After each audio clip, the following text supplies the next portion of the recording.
मुस्कान अपने मामा मामी के साथ एक घर में रहती थी। कई साल पहले मुस्कान के मम्मी पापा का एक रोड एक्सीडेंट में मौत हो गई थी। तभी से मुस्कान अपने मामा मामी के साथ रहने लगी। मुस्कान, जैसा कि उसका नाम है वैसे ही उसका व्यक्तित्व भी था। वह हमेशा मुस्कुराती रहती थी, लेकिन उसकी मामी हमेशा उससे गुस्से से ही बात करती थी। वह कभी भी अपनी बेटी जैसे बात नहीं करती थी। वह सारा काम मुस्कान से ही करवाती थी। एक दिन उसकी मामी आरती बाजार जा रही थी। मुस्कान, मैं बाजार जा रही हूँ, मुझे आने में थोड़ा देर हो जाएगा। मेरे लौट कर आने से पहले सारा काम खत्म होना चाहिए, वरना तुम्हें खाना नहीं मिलेगा। ठीक है मामी, आप आराम से आइएगा, मैं घर का सारा काम कर लूंगी। आरती बाजार चली जाती है। मुस्कान अपने काम में जुट जाती है। मुस्कान देखती है कि अनु टीवी देख रही थी। वह अनु से कहती है, अनु, यहाँ इतना सारा काम पड़ा हुआ है और तुम वहाँ बैठकर टीवी देख रही हो। यहाँ आओ, मेरी मदद करो। अनु मुस्कान के काम में उसकी मदद करने लगती है। तभी आरती बाजार से जल्दी ही लौट आती है। वह देखती है कि मुस्कान अनु से काम करवा रही थी। वह गुस्से से लाल हो जाती है। वह डांटते हुए मुस्कान से कहती है, हाय राम, तुम मेरी फूल सी बच्ची से काम करवा रही हो। मैंने केवल तुम्हें काम करने को कहा था, अनु से करवाने को नहीं। आप गलत समझ रही हैं मामी। अनु केवल मेरी मदद कर रही थी, बाकी सारा मेहनत वाला काम मैं ही कर रही थी। हाँ, वो तो दिख रहा है कि मेहनत वाला सारा काम तुम ही कर रही हो। अब मैं अपनी बेटी को हमेशा अपने साथ रखूंगी, तेरा परछाई भी उस पर नहीं पड़ने दूंगी। ऐसा कहते हुए आरती ने मुस्कान को एक थप्पड़ लगा दिया। मुस्कान रोते हुए अपने कमरे में गई।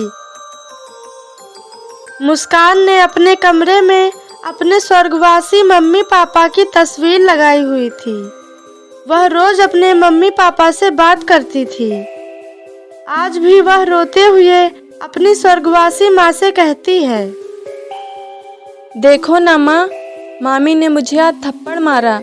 आज अगर आप होती तो किसी की हिम्मत नहीं होती कि मुझे हाथ भी लगाए।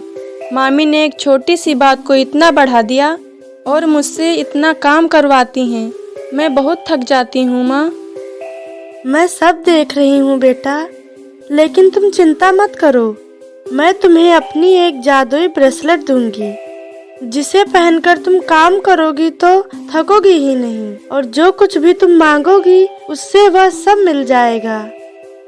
मुस्कान अपनी माँ की बातें सुनकर डर जाती है और उसे विश्वास ही नहीं हो रहा था कि उसकी माँ उससे बात कर रही है। तभी अचानक से एक जादुई ब्रेसलेट आ जाता है। वह उसे पहन लेती है। धन्यवाद माँ, आप बहुत अच्छी हो। आप भगवान के घर जाकर भी मेरी मदद कर रही हो। माँ तो आखिर माँ होती है। वो चाहे जहाँ भी रहे, वो हमेशा अपने बच्चों की मदद करती है। एक बात और, यह जादुई ब्रेसलेट के बारे में तुम्हारी मामी को पता नहीं चलना चाहिए, वरना वो तुमसे ये ब्रेसलेट छीन लेंगी और तुमसे खूब सारा काम भी करवाएंगी। ठीक है माँ, उन्हें कभी नहीं पता चलेगा कि ये ब्रेसलेट जादुई है और इसे आपने दिया है। मुस्कान जादुई ब्रेसलेट पाकर बहुत खुश होती है। तभी से जब भी आरती मुस्कान को काम देती तो मुस्कान झट से उस जादुई ब्रेसलेट की मदद से अपना काम खत्म कर लेती और वह थकती भी नहीं थी। एक दिन आरती मुस्कान को ब्रेसलेट से काम करवाते और अपने लिए कुछ सामान मंगवाते हुए देख लेती है। रात में जब मुस्कान सो जाती है, तब आरती मुस्कान के कमरे में जाकर चुपके से वह जादुई ब्रेसलेट निकाल लेती है और अपने कमरे में जाकर अपने लिए खूब सारे जेवर मांगती है। लेकिन जेवर के बदले में बहुत सारी चींटियां निकलती हैं और आरती को काट लेती हैं। लोग सच ही कहते हैं कि लालच नहीं करना चाहिए। लालच में आकर मैंने अपना ही नुकसान करवा लिया।